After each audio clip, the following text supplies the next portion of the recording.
欢迎收看《寰宇全世界》，带您走进全世界、全球各地的观众朋友，大家好，大家平安，我是何荣。两岸大事国际焦点深度剖析，打开视野。透过 YouTube 收看朋友，请帮我们按赞、订阅、分享，动手开启小铃铛。也欢迎您告诉我们在哪个城市打卡收看。当然，欢迎大家多多的表达您的观点。好，来欢迎今天的3位来宾。首先是淡江大学两岸关系研究中心主任张武岳老师，大家好。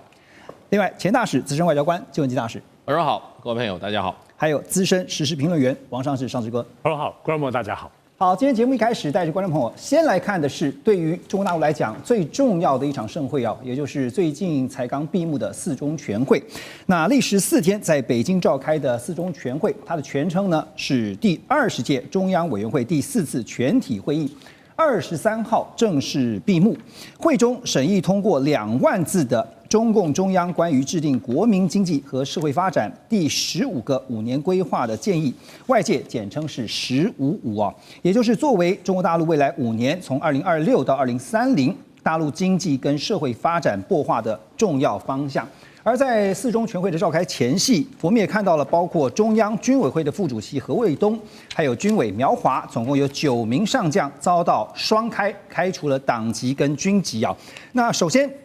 从人事层面来看，想请教武岳老师因为我们都知道中央军委会其实呢是中共最重要的军事决策机构，它的军委主席呢就是国家主席习近平，外加2个副主席，还有4位中央军委。但目前看起来，在名单当中，军委剩下一个刘振立先前传出说有没有可能大陆的国防部长董军会入列，但是呢，这次看到并不在名单当中。而我最近看到吴岳老师的最新分析是说，其实这个人事的异动这样的一个调度，并不是太大的变化。为什么？应该来看4中全会应该分2个角度来看，是一个就是第15个5年规划的建议草案，明年要送到全国人大正式审议，开始实施。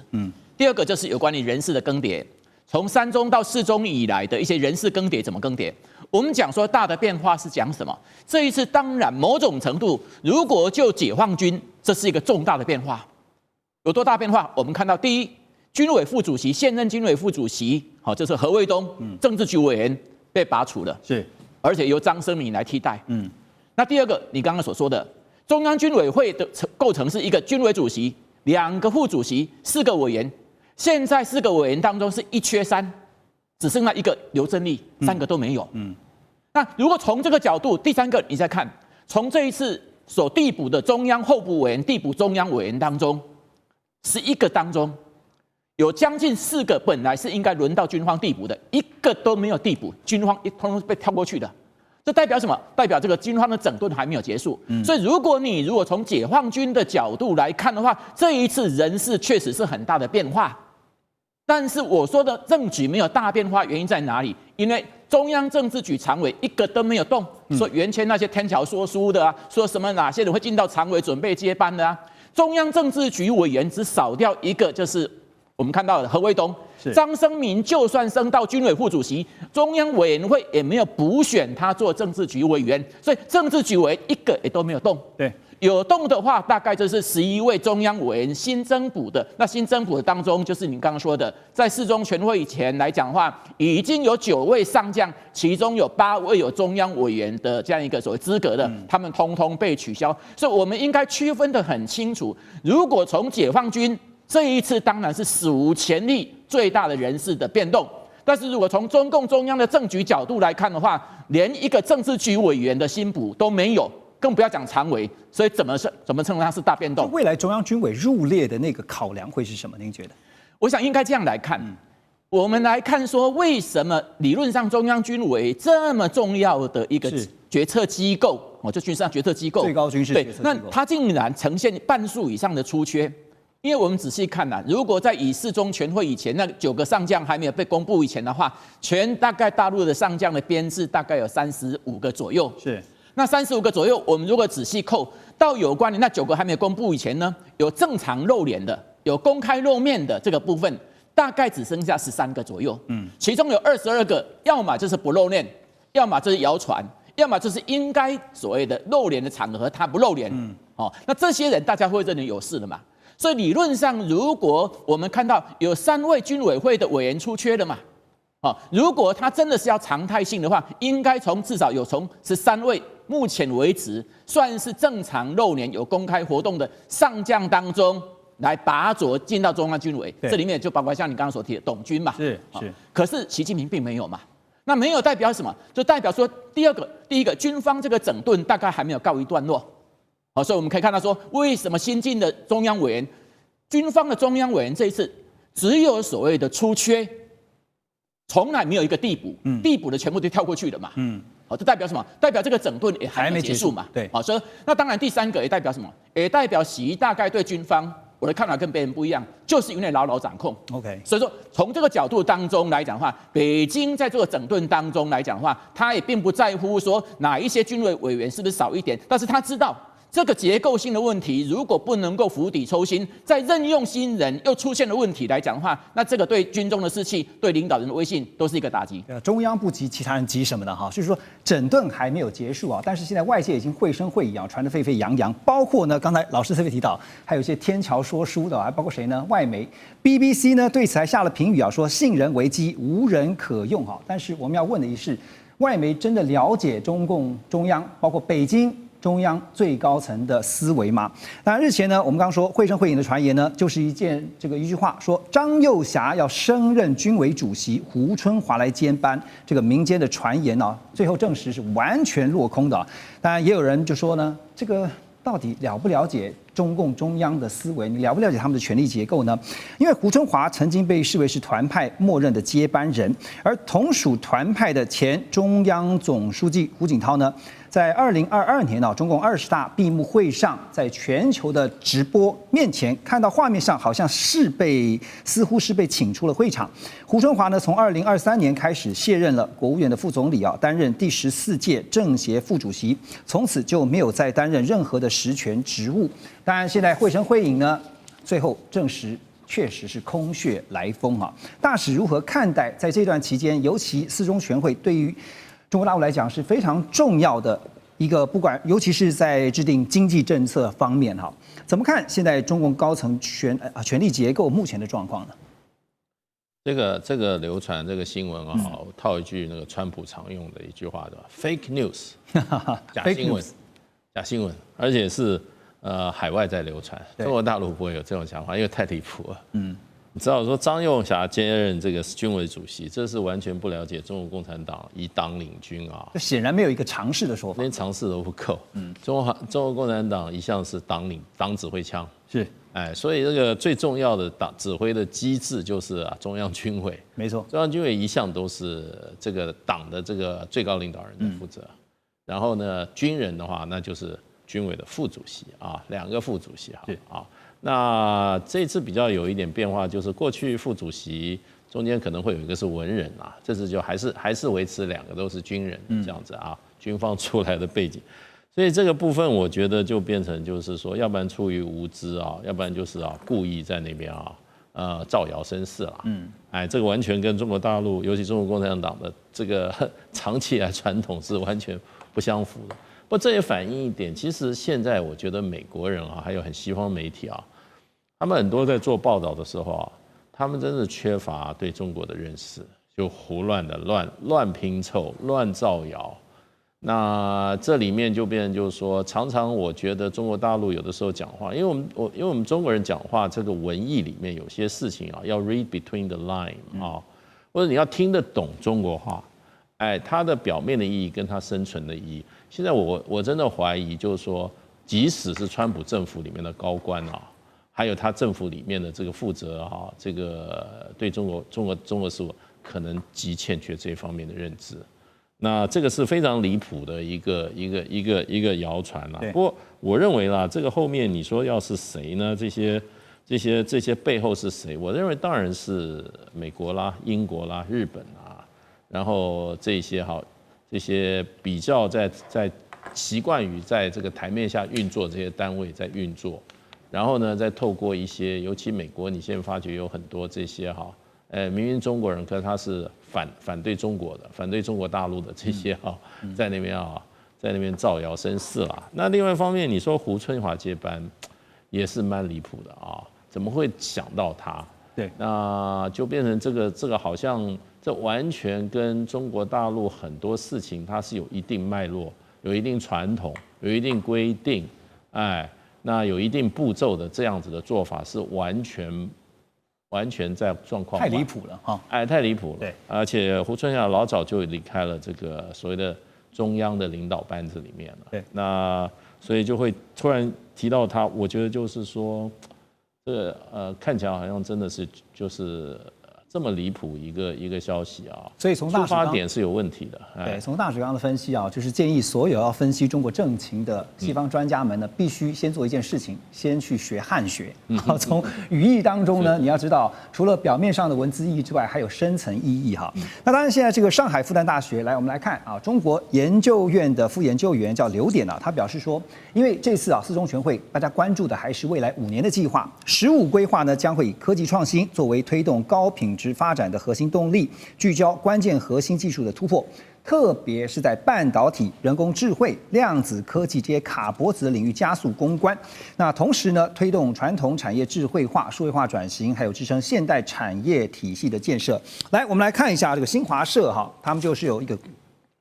有关于这次15规划呢，你可以看到未来的科技重点包括量子科技，它的排序是有大学问的，然后生物制造、氢能与这个核聚变能等等，重点在于未来10年要再造一个中国高技术产业。所以先前大家就已经在想说，有在谈中国大陆的科技进展哈。那上这个您预期接下来科技发展的重心跟先前的做法或者说步骤上可能会有哪些的调整或是有不同呢？其实在中国大陆的每5年的这个5年计划它非常重要，因为它也要衔接前面14、5。乃至到15有一些全新的方向。是，那所谓14、5跟现在我们比较有些差别。首先，最大的差别就是国际情势。在这次的15计划当中，描述这个所谓的世界的这个混乱动荡、大国博弈，用的词非常多哦。跟相对过去比较起来，就是自己一个见好的方向来讲，有具体诚实的指出这个问题。所以这个问题就是在大环境以及15计划不是处理国际问题，它还是要建造整个中国大陆的对外对内的总体性。所以这个背景是跟过去不一样的。所以我们现在看到科技创新，它不只是一个正面描述，也表达了是一个具备内外当中解决问题。所以我特别关注到以科技创新为核心，我们要从几个方面来看。我举个例子，首先在这里头特别提到实体经济。过去我们大家讲中国在发展房地产、金融，这些都不是实体经济，这是特别强调实体经济跟传统经济。另外我们在科技创新也特别看到一个，在前14、5的时候谈到叫做自主创新，这次提到什么叫做原始创新。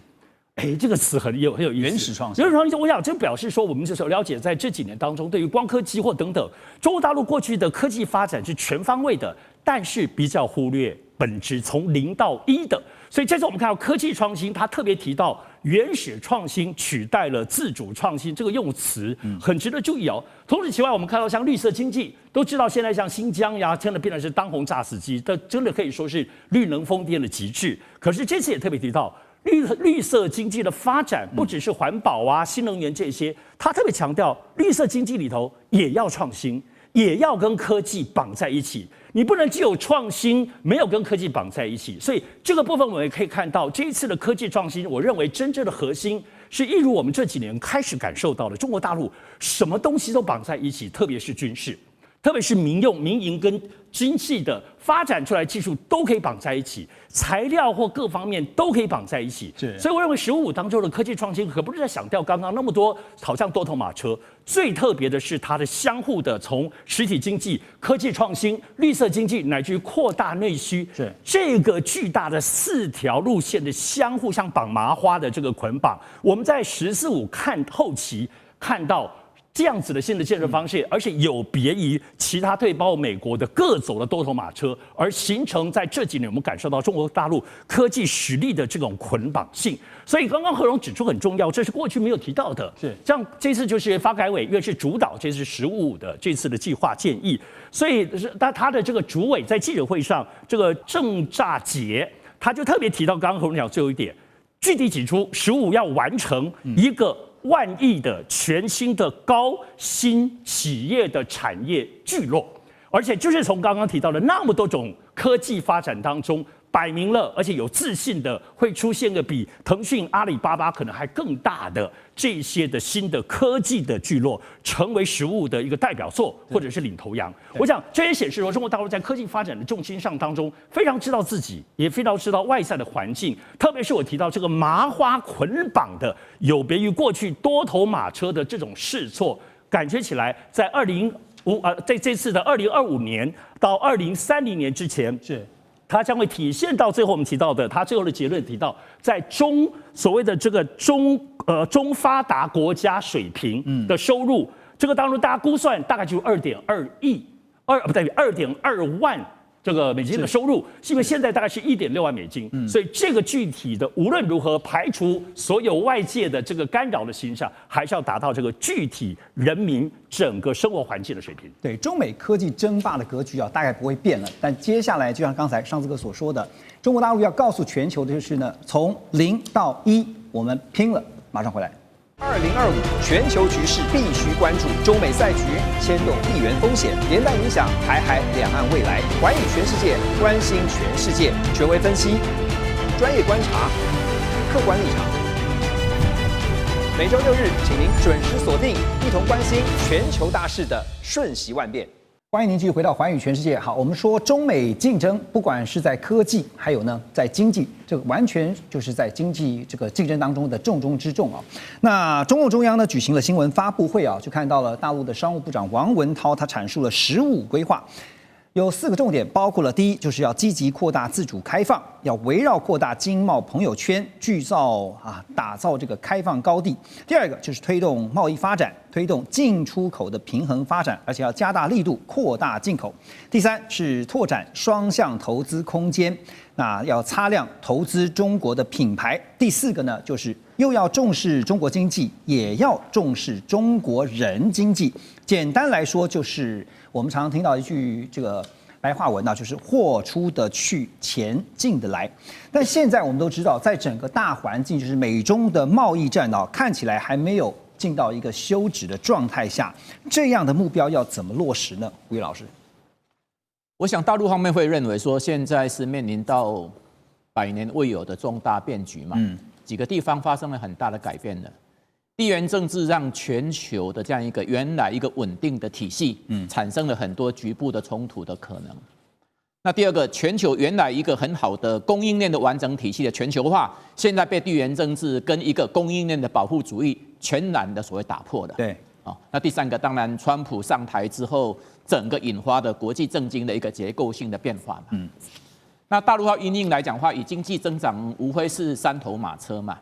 那第一头马车当然是出口。如果从出口来看的话，很多人或许会感到意外。其实今年1月到9月份，中国大陆的出口其实并没有因为美国对等关税这个部分而产生出口减缓，它反而今年1月到9月份出口还比去年同期还增加了将近7.1%。那第二个，中国大陆去年的外贸盈余就是贸易顺差，大概首度超过1兆美金嘛。可是你看，今年1月到9月，它已经高达了将近8751亿美金了。那换言之，今年很有可能大概会超过什么？一定会超过1兆的。所以从出口这个角度来看的话，对美国的出口或许是减少，但其他地方的出口正在强化当中。所以如何确保出口，这个仍然还是它的重中之重。是。那第二个部分当然就是投资嘛。那投资，你看大陆方面除了政府部门投资，像雅鲁藏布这样的工程之外，最关键的是要鼓励民营企业愿不愿意投资，敢不敢投资嘛？所以说，今年5月20号，大陆公布第1部的民营企业法嘛。那民营企业为什么重要？因为第一个，民营企业占所有中国企业创新超过70%。那换言之一句话，美中要科技战，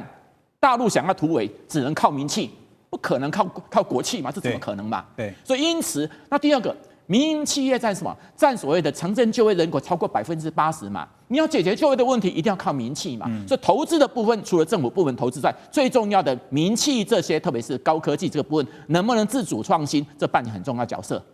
那第3个当然就是消费嘛。那消费这个部分看起来是潜力最大，但是有时候难度也相对比较高。为什么？我就用2个数字来做个比较。中国居民的平均的储蓄率，跟美国居民的平均储蓄率大概是多10倍。就中国来讲的话，平均储蓄将近40%，美国大概只有4%。华人都很喜欢储蓄的。对。第二个很重要的，那 GDP 的居民的消费的 GDP 占比，美国的居民消费占 GDP 占比高达将近快要70%，68.8%。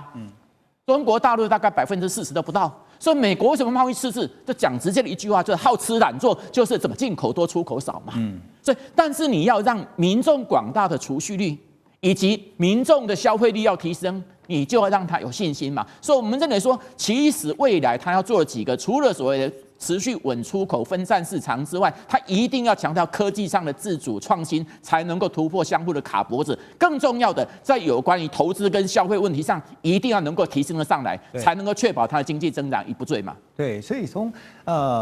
企业面，从这个民间消费的信心层面哈，我们进一步要来问两位另外老师哈，就是因为刚刚特别提到的是说，在民间的部分是以民企作为这个打头阵的，民间参与，然后呢，国家给力啊，但在民间的消费啊，因为《纽约时报》他们就很担心的一件事情啊，他们用他们的报道说呢，这个目前中国大陆的社会面临几个问题，像是呢青年失业问题，还有社会福利的体系趋向薄弱，再加上这个是全球化的一个问题啊，就是人口的结构哈，老年化的问题啊越来越严重，所以呢，四中全会虽然没有强调这个中国人人是要发大财的，因为刚刚讲说货出得去就是要出口啊，钱进得来，但是呢，人要如何发大财呢？那重申目标就是呢，在2035年要让人均 GDP 提高到中等发达国家的水准啊，这个金额大概是在2.5万到3万美元之间。好，说到了当这个民间消费是来自于对整体经济环境的信心啊，社会必须要刺激这样的买气，但是动起来的关键会是什么呢？大使，我想现在这一次15.5啊，它是一个承上启后，承什么上呢？承14.5，那么启后是16.5啊，那16.5是2030到2035啊，2035就是达到中国成为一个现代化社会主义国家的目标，是，所以这个是一个很重要的一个承上启后阶段。在这个部分，我认为他强调了最重要的几点就是要补短板，科技尤其在科技方面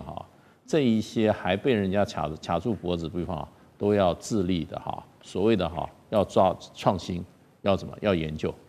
这些部分。所以还是科技兴国的一个概念，那这个在过去在14.5的时候并没有这么严重，可是到15.5的时候，因为中国大陆的整个的发展超出了大家的预期，尤其西方国家预期，尤其美国就出手压制，尤其是在科技各方面压制，所以这个方面很强调这种科技创新，对，自主的能力。另外一个强调新质生产力，因为中国大陆也已经很体会到了，就是说过去完全用这个劳力密集的这种优势来抢占国际市场来做成这个主要出口项目，这一个阶段它迟早要过去了。也就是说你必须要从事，我们台湾用一句话就是高附加价值产业，也就是说这一些产业投资跟它的报酬率是相对提高的，也就是说这个生产力要提高，生产力提高，那就是说做比较中高阶的产品科技成分比较多的产品，我想这是很重要的一个方向了。那第三个还是强调制造业，那可是呢，他这边很强调一个就是市场机制跟政府的这个有能这两个中间要做一个怎么讲，要做一个平衡，也就是说不会放任市场完全怎么样自主的发展。然后呢，政府不做一个做一个裁判者，或者是一个控制市场机制发展，免得流向于什么呢？免得流向于你的社会资源财富过度集中。还有一个问题也是新出来的问题，这次也特别提到了什么问题呢？就是内卷问题。对，就是说这个彼此产业，中国的同行业产业彼此之间内卷的太厉害，内耗太凶。那反而削弱了在海外的竞争的能力所以这也是一个，我觉得中国大陆这个15.5它基本上是针对当前的情况做了非常明确，而且非常看起来对症下药的一些目标的设定。未来5年就往这走。那接下来就变成就是说，接下来的16.5的话，那就是要冲到要收官之年就2035年了，那就要到社会主义现代化国家。我觉得就是说，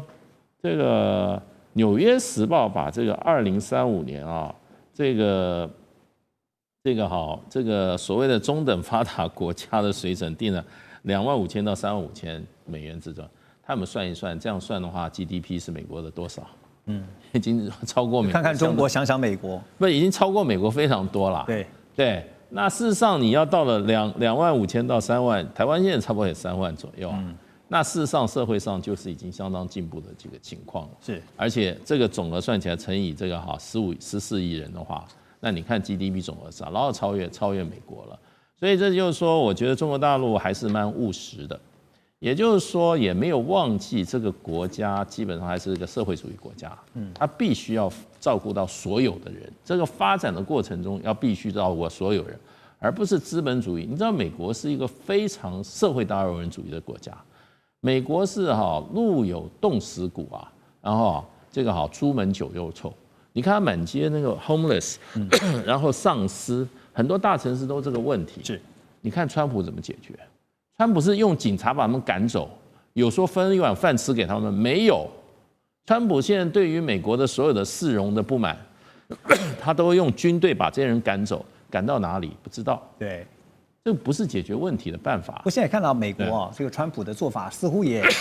在做一些调整啊，就是他也发现说，原来资本主义也不是全面的这么的好啊，所以他就特别刚刚讲说，市场的部分的话，大陆方面可能是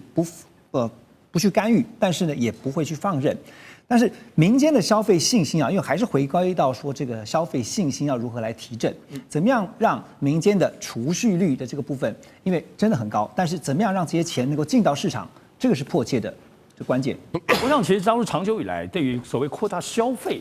它有更重要的战略叫做扩大内需，因为中国大陆在建构所谓的内经济循环里头。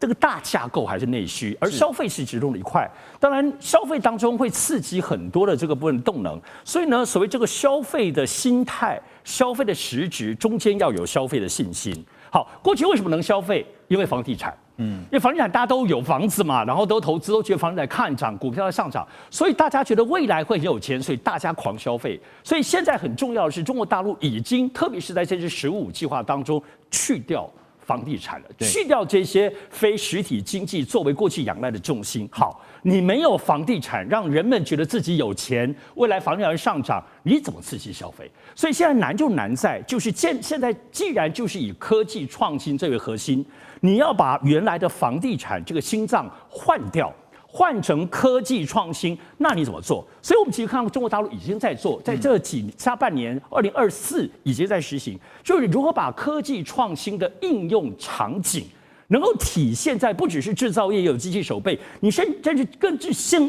渗到人们的生活环境。所以我们在刷短视频，经常会看到，觉得哎呦，怎么那些机器人都到处在跳舞，到处在一些表演？你们觉得说很荒诞？没有，其实他们就试着要把这些 AI 科技机器人慢慢的降落，渗透到包括娱乐文化的场景。我最近看到机器人已经在一起表演京剧了，是真实的哦，在实验，可是他做武生在翻滚，所以这里头你可以看到各种的实验开放的融合，就是要把科技融化进入到一直下降到人们的文化娱乐消费的水平。对，更不要说科技当中去改善医疗，科技去改善周边的，让大家少花钱。比如说高龄社会里头，医疗做得更好了，你少省一点钱，少花在医疗，那你就有更多钱可以消费。所以这种全套性的部分，就是如何换科技创新作为新的消费动力的核心。还有最后一点，我这次在15看到当中叫做流动，因为跨产业当中所谓消费刺激就是流动。这里头我们不要讲说科技啊什么投资，我讲一个部分，就包括现在知道青年失业都在外面创衰，所以这次隐约看到这个流动，比如说让青年下乡。比如说像新疆那么好发展，西藏雅鲁藏布江，西藏最近都是香饽饽，这可以使得很多原来在城市当中的青年不只是回家返乡做，所以他就可以到更多的地方，科技创新的边陲地带一起流动，解决城市的失业问题。所以这里头也会造就了这些年轻人在城市里头，最后在新疆里头还是在淘宝消费。对，所以电商的各方面原有的强度刺激消费的东西一定会加码，难怪马云回来了。对，所以这种方方面面的已经看得到，这不只是一个规划， 2024年已经看到很多实验，2025年会进一步的落地，刺激消费，刺激内需。所以其实不只是中国大陆哈，美国也是如此啊。要怎么样能够赶快来提振经济啊？这就要跟我们等一下要来聊的，就是马上要登场的 APEC 2位老大的会面，马上回来。2025全球局势必须关注，中美赛局牵动地缘风险，连带影响台海两岸未来。环宇全世界，关心全世界，权威分析，专业观察，客观立场。每周6日，请您准时锁定，一同关心全球大事的瞬息万变。